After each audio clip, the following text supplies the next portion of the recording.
He thought humiliating her would earn him applause, but he had no idea he was about to dismantle his own reputation in front of everyone who once admired him. The auditorium at Westbridge University shimmered under bright overhead lights, rows of polished wooden seats filled with graduate students, visiting scholars, and faculty members dressed in tailored suits and quiet confidence. At the center of it all stood Professor Daniel Whitmore, a man whose name carried weight in academic circles. His silver hair perfectly styled, his navy suit sharp against the stage lighting, every movement deliberate, every word measured. He wasn't just teaching a lecture, he was performing, and they were all there to watch. Evelyn Carter sat near the back row, unnoticed, as always, her gray cardigan, simple, her notebook resting quietly in her lap. While others leaned forward eager to impress, she remained still, observing, listening, absorbing the room like she had done so many times before. To most people, she was just another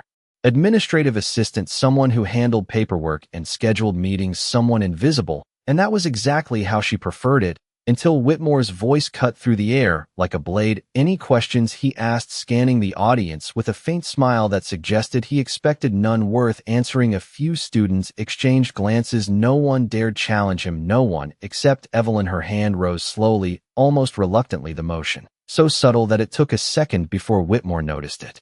And when he did, his smile tightened just slightly. "Yes, you," he said, his tone polite, but edged with something sharper. "Evelyn Carter," she replied, her voice calm, though every eye in the room had turned toward her. "I was wondering about your assumption in the third model. Wouldn't that create instability under variable constraints?" A pause followed, not long, but heavy enough to shift the air. Whitmore's expression flickered just for a moment, then settled into something colder, more controlled. "Instability," he repeated, as if tasting the word before dismissing it. "That's an oversimplification of a concept you likely don't fully understand." A ripple of quiet laughter spread across the room. Evelyn didn't react. She simply held his gaze steady. Whitmore stepped forward, adjusting his cuffs, as if preparing for something more deliberate. "You know," he continued, "it's always fascinating when someone with limited background attempts to critique advanced theory." Another round of laughter.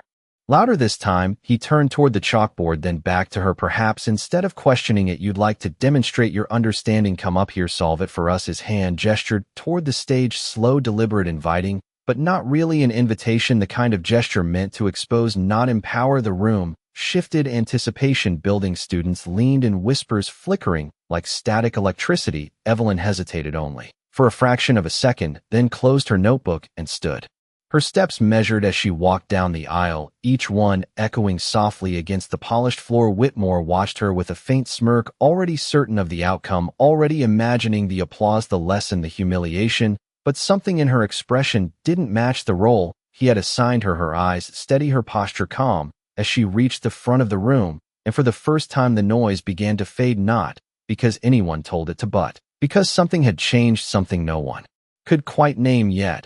And in that quiet shift, the moment before everything turns, the room leaned in without realizing it was about to witness something entirely different. The chalk felt lighter in her hand than anyone expected as Evelyn Carter stepped closer to the board, her fingers steady, her breathing, even while behind her a few scattered chuckles still lingered in the air. Professor Whitmore folded his arms, watching with the quiet confidence of someone who believed he had already won. "Take your time," he said, though his tone suggested the opposite. The room settled into a tense anticipation. Students leaned forward, whispering predictions to one another, already certain this would end in embarrassment. Evelyn did not rush. She studied the equation carefully, her eyes moving across each symbol, as if greeting something familiar rather than foreign. A faint crease formed between Whitmore's brows, not from concern, but from curiosity. She was not reacting the way most people did. There was no panic, no hesitation, just stillness. And then she moved her hand, lifted the chalk, and began to write the first line, clean, precise, deliberate. The soft scratch against the board echoed louder than expected in the silent hall. A few students shifted in their seats, the laughter fading into something less certain. Whitmore straightened slightly, his gaze narrowing as he followed her work. She was not guessing. She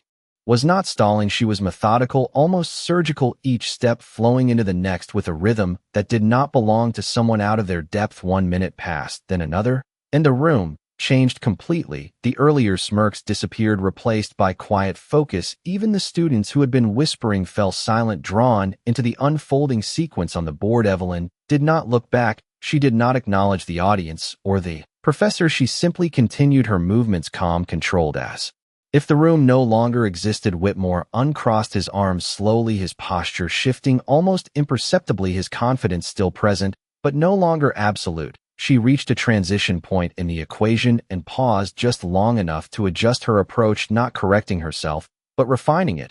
And when she resumed her pace, quick and slightly, not rushed, but certain, the kind of certainty that comes from understanding rather than memorization, a low murmur rippled through the front row, then stopped abruptly, as if everyone suddenly realized they should not interrupt whatever was happening. Whitmore took a step closer to the board, his voice quieter. "Now you are skipping steps," he said, attempting to regain control of the moment. Evelyn spoke for the first time since she began, without turning around. "I am removing redundancies, Professor," her tone respectful but firm. The words hung in the air, sharper than any challenge he had expected. A few heads turned toward him, waiting for a response, but none came. Immediately his eyes scanned her work again, more carefully, this time searching for an error, a flaw, anything that would restore the balance he had created earlier. But the lines remained consistent, the logic intact, and something deeper began to surface, not yet doubt, but the absence of certainty. Evelyn reached the final portion of the solution, her hand moving with quiet precision as she completed the last sequence. Then she placed the chalk down, gently stepped back, and for the first time turned to face the room, her expression unchanged, her eyes steady, meeting Whitmore's gaze directly. The silence that followed was not empty, it was heavy, filled with realization, as if the entire room had collectively stepped into a moment none of them had anticipated, and Whitmore stood there unmoving. The words he had prepared nowhere to be found, as the equation behind her spoke louder than anything he could say. For a moment no one moved, not a chair, not a breath, not even the faint rustle of paper, as Evelyn Carter stood beside the board, her work complete and untouched by hesitation. The equation stretched across the surface, clean, precise, undeniable. And yet the silence was not just about the solution, it was about what it revealed. Professor Daniel Whitmore's eyes remained fixed on the board, tracing each line again, slower this time, as if repetition might uncover something he had missed earlier.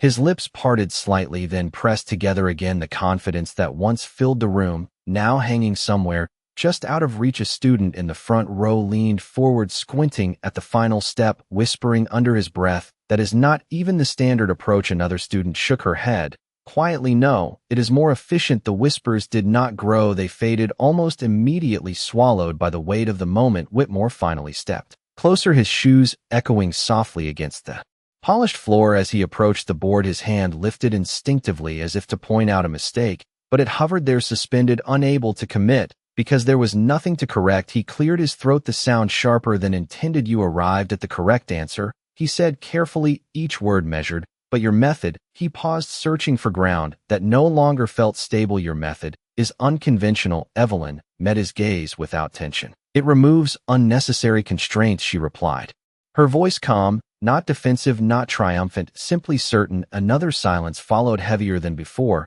because now the shift was undeniable. Whitmore turned slightly toward the audience, attempting to reclaim the rhythm of authority in the room. "There are many ways to approach a problem," he began, but his voice lacked its earlier certainty. "What matters is rigor, discipline, adherence to established principles." Evelyn did not interrupt. She simply waited, and that waiting unsettled him more than any argument could have, because it left his words exposed without resistance. A professor in the second row leaned toward his colleague, murmuring, "That approach resembles something I saw published years ago, but more refined." Whitmore heard it, his jaw tightening almost imperceptibly as he turned back to the board. His eyes moved quickly, scanning each transformation, each simplification, and then he saw it, not an error, but an omission, not a flaw, but a choice. She had bypassed an entire section of his model, not by ignoring it, but by proving it unnecessary. The realization settled and slowly, not explosive, but absolute. And for the first time since the lecture began, he did not know what to say. Evelyn stepped slightly to the side, giving him full view of the work, not as a challenge, but as an invitation to see clearly. Her posture unchanged, her expression steady, as if she had done nothing extraordinary at all. The audience remained still, caught between disbelief and recognition, because what they had just witnessed was not a lucky answer or a clever shortcut. It was mastery presented without announcement, without ego. Whitmore exhaled quietly, the sound almost lost in the silence as he lowered his hand. The authority he carried had not vanished, but it had shifted, reshaped by something he had not anticipated, and in that moment the room understood something deeper than the equation itself, that brilliance does not need permission and certainty once broken does not easily return. Whitmore stepped back from the board slowly, as if distance might restore the authority that had just slipped through his grasp, his mind working rapidly behind composed eyes, searching for a way to regain control of the room. Because control was not just something he valued, it was something he had built his entire reputation on, and losing it even for a moment was not something he accepted. Easily impressive, he said at last, his voice returning, though thinner than before, but let us not confuse efficiency with understanding. A subtle shift in tone, a familiar tactic, reframing the moment before it settled too deeply into the audience. He turned toward Evelyn again, his expression tightening, just slightly. If you truly understand the implications of what you have done, perhaps you would care to explain why your approach does not collapse under non-linear boundary conditions. A murmur passed through the room. This was no longer a demonstration, it was a test, sharpened and deliberate, designed to push her beyond the visible solution into territory where uncertainty could be exposed. Whitmore stepped aside, gesturing once more toward the board, the invitation now edged with challenge, the kind that demanded not just correctness but dominance. Evelyn did not move immediately. She regarded him for a brief second, not with hesitation but with recognition, as if she understood exactly what he was attempting to do and why. Then she turned back to the board, her fingers brushing lightly against the chalk again, the motion unhurried, almost thoughtful. The room leaned forward once more, but this time the anticipation felt different, quieter, deeper. No longer expecting failure, but unsure of what would come next, she began to write again, not retracing her previous work, but extending it, building outward with the same calm precision as before. Each line deliberate, each transition seamless, as if the question itself had already been answered long before it was asked. Whitmore watched closely, his gaze sharper, now searching not just for error, but for weakness, any sign that her certainty might fracture under pressure. But it did not. She moved through the extended framework with clarity, addressing each condition not defensively, but preemptively, as if she had anticipated every angle of resistance before stepping forward at all. A professor near the aisle shifted in his seat, whispering, "She is restructuring the model entirely." Another voice followed quietly, "That is not taught here." Whitmore's jaw tightened again, his posture rigid, as the realization deepened. This was no longer his lecture, it was no longer his stage. Evelyn reached the final extension of her explanation and paused briefly, not out of doubt, but to let the logic settle in the air. Before completing the last line, she set the chalk down once more and turned to face him, her expression unchanged, her voice steady. "It does not collapse," she said, "because the instability only exists within the constraints you assumed, unnecessary constraints." She did not raise her voice, she did not emphasize the statement, but it landed with unmistakable clarity. A silence followed, heavier than any before, not just because she had answered him, but because she had done so by revealing the limitation in his own framework. Whitmore opened his mouth to respond, but no words came immediately, his mind working against the undeniable structure behind her explanation. And in that suspended moment where authority met truth without defense, the room understood something else entirely. That power built on assumption can vanish the instant someone sees beyond it. The silence did not break immediately, because no one in that room knew how to follow what had just happened. Professor Daniel Whitmore remained standing near the board, his posture still upright, but no longer commanding, his eyes fixed on the equations as if they might rearrange themselves into something more familiar, something he could reclaim, but they did not. The structure held firm, unshaken by scrutiny. A student in the back shifted in his seat, the sound unusually loud against the stillness. Another cleared her throat quietly, but stopped, as if even that small noise felt inappropriate. Now the atmosphere had changed completely. What had once been a stage for demonstration had become a space of quiet reckoning. Evelyn Carter stood a few feet away from the board, her hands resting calmly at her sides, her expression unchanged. She did not look toward the audience. She did not seek acknowledgment. She simply waited, not for approval, but for the moment to settle fully into what it had become. Whitmore finally turned away from the board, his movement slower than before, as if measured not by confidence, but by caution. He faced the audience again, but this time the familiar rhythm of his lectures did not return. The words he had used so effortlessly earlier now felt distant, less certain. He inhaled slightly, preparing to speak, yet paused for a fraction longer than anyone had ever seen him pause in that space. What Miss Carter has demonstrated, he began, his voice controlled, but quieter, is an alternative interpretation of the model, a reinterpretation. Perhaps a faint murmur moved through the room, but it did not carry the same tone as before. It was no longer agreement or dismissal.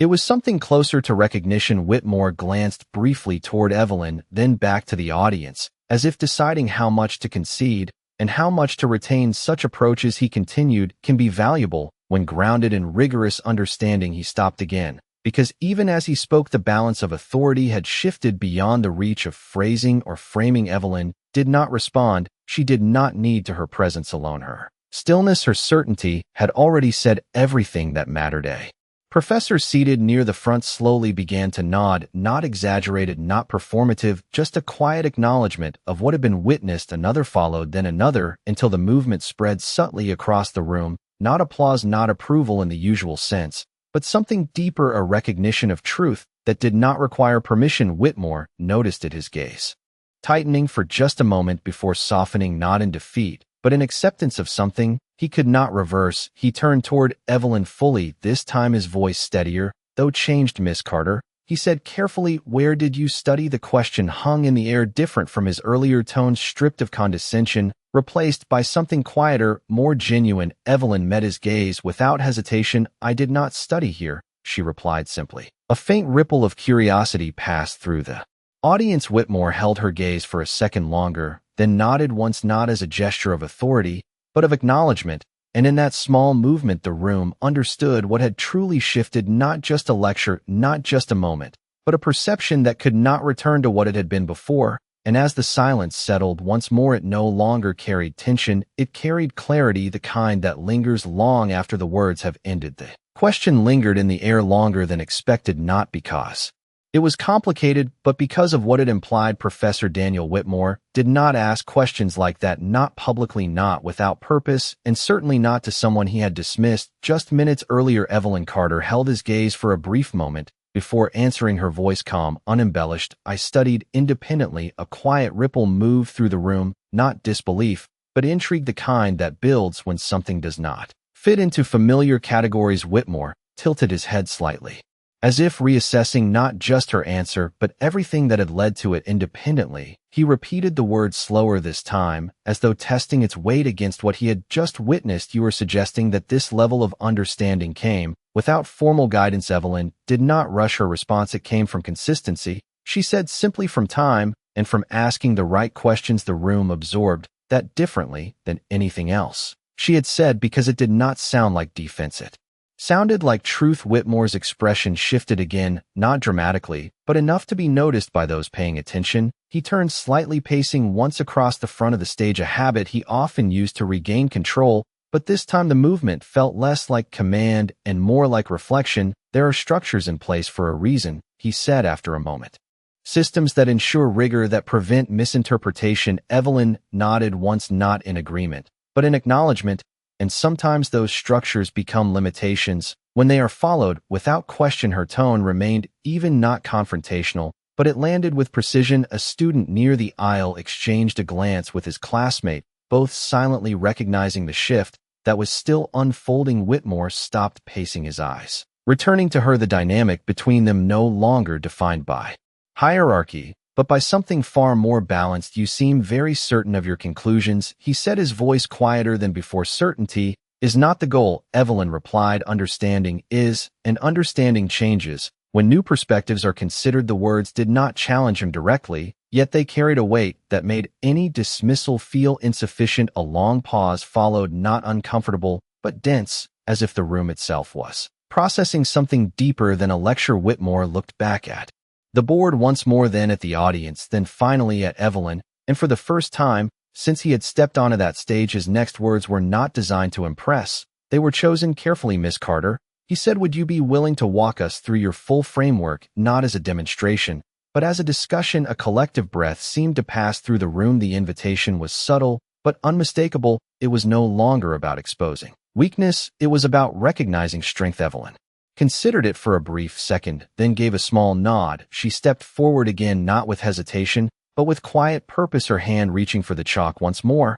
and as she turned back to the board, the atmosphere shifted again, not with tension this time, but with attention, the kind that comes when respect replaces assumption. And in that moment, without announcement, without applause, the roles in the room had changed in a way no one could ignore, and no one would forget. The sound of chalk returning to the board carried a different weight this time, not the quiet curiosity from before, but a focused attention that filled every seat in the auditorium. Evelyn Carter did not begin immediately. She stood for a moment looking at the equation, as if deciding where the real conversation should start. Then, with a single smooth motion, she erased a section of the original framework, not aggressively, not dramatically, but with calm precision, the faint dust falling in soft streaks against the dark surface. A few students shifted in their seats, surprised not by the action itself, but by what it implied. She was not adding to the model, she was reshaping it. Professor Daniel Whitmore watched closely, his expression unreadable,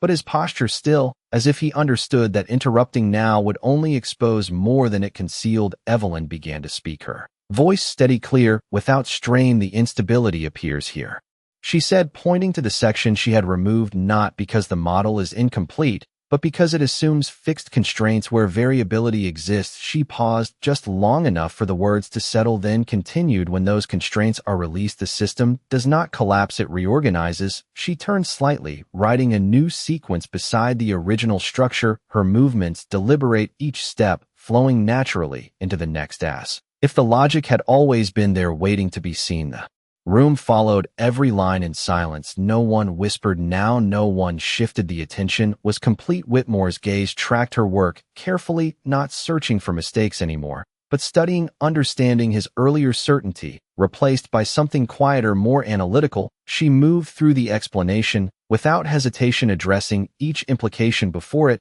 could be questioned, simplifying without reducing, clarifying without over-explaining. And as the framework expanded, it became clear that what she was presenting was not a correction, it was a perspective, one that did not contradict the original model, but revealed its limits. A professor seated near the front leaned forward, resting his elbows on his knees, his eyes fixed on the board. She is not breaking it, he murmured. She is refining it. Another voice answered softly. No, she is redefining it. Evelyn reached the final stage of her explanation and stepped back slightly, allowing the full structure to come into view. The contrast between the original and the revised model was subtle but undeniable, not louder, not more complex, just clearer. She turned to the audience for the first time since she began, her eyes moving across the room, not seeking approval, but ensuring understanding when assumptions are questioned. She said quietly, the system reveals what was always there. The statement was simple, but it carried through the room with a clarity that left no space for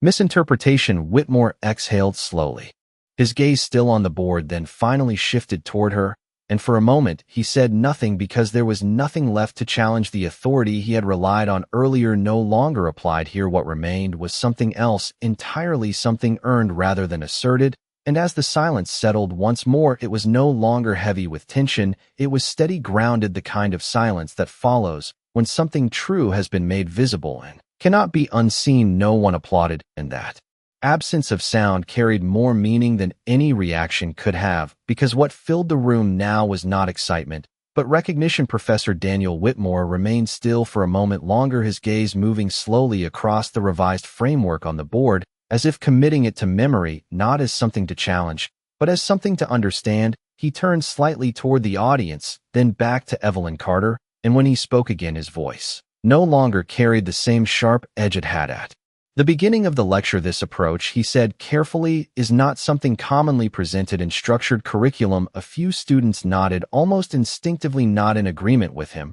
but in acknowledgement of what they had just witnessed. Evelyn did not respond immediately. She allowed the statement to exist on its own before answering. Sometimes what is not presented is just as important as what is, she said, her tone unchanged, calm, grounded. The words settled into the room with quiet weight.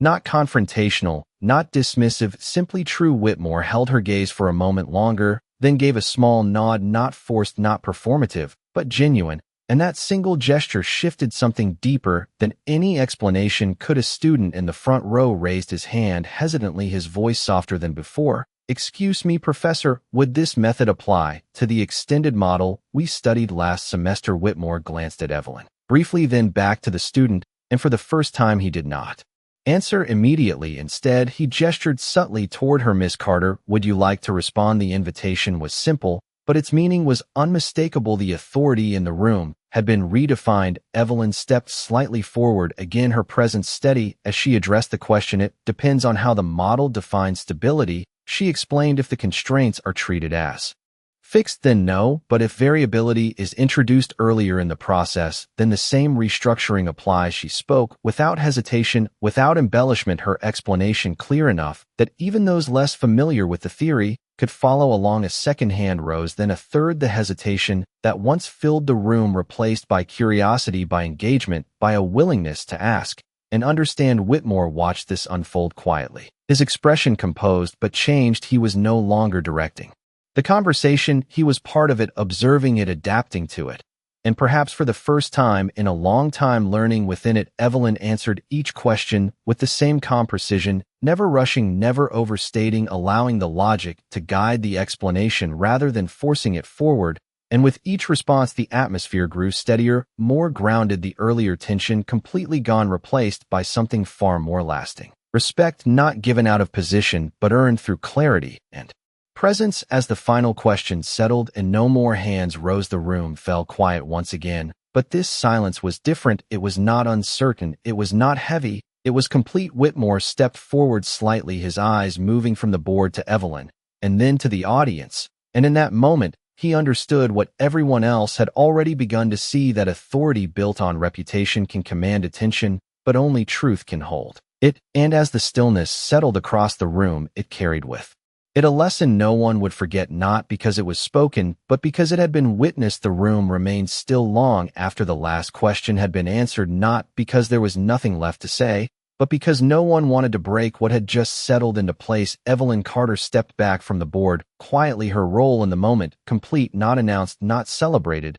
but fully understood. She returned the chalk to the ledge with the same calm precision she had shown from the beginning, her movements unhurried, untouched by the shift she had created across the entire room. Professor Daniel Whitmore stood a few feet away, his posture no longer rigid, no longer performing, but grounded in something far more real. He looked at the board one final time, then at the audience, and finally at Evelyn, as if acknowledging not just her work, but the moment itself. In all his years of teaching, he had commanded attention, he had shaped minds, he had built a reputation that filled rooms before he even entered them. But this was different. This was not about control or performance. This was about clarity, and for the first time, he did not try to reshape it. He accepted it. He took a slow breath, then spoke, his voice steady. But changed. What we witness today, he said, is not simply an alternative method. It is a reminder that understanding does not always follow the paths we expect. The words were simple, but they carried a sincerity that no one missed. A few students nodded quietly, others remained still, absorbing what had just unfolded, not as spectators,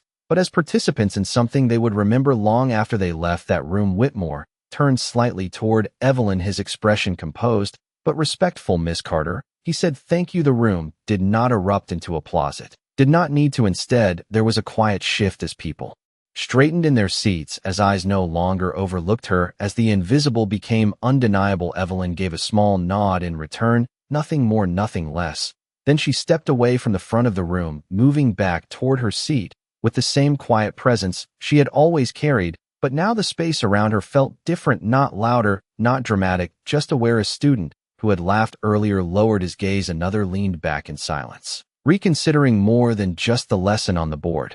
Whitmore watched her for a brief moment longer before turning back to the audience and continuing the lecture, but the tone had changed. The words carried less assumption, more intention, as if each concept now required not just explanation but reflection. And as the session moved forward, the room followed, not out of obligation, but out of genuine attention, because something had shifted in all of them, and it would not return to what it had been before. When the lecture finally ended, no one rushed to leave. Conversations began quietly, thoughtful, measured, not about what had been taught, but about what had been revealed.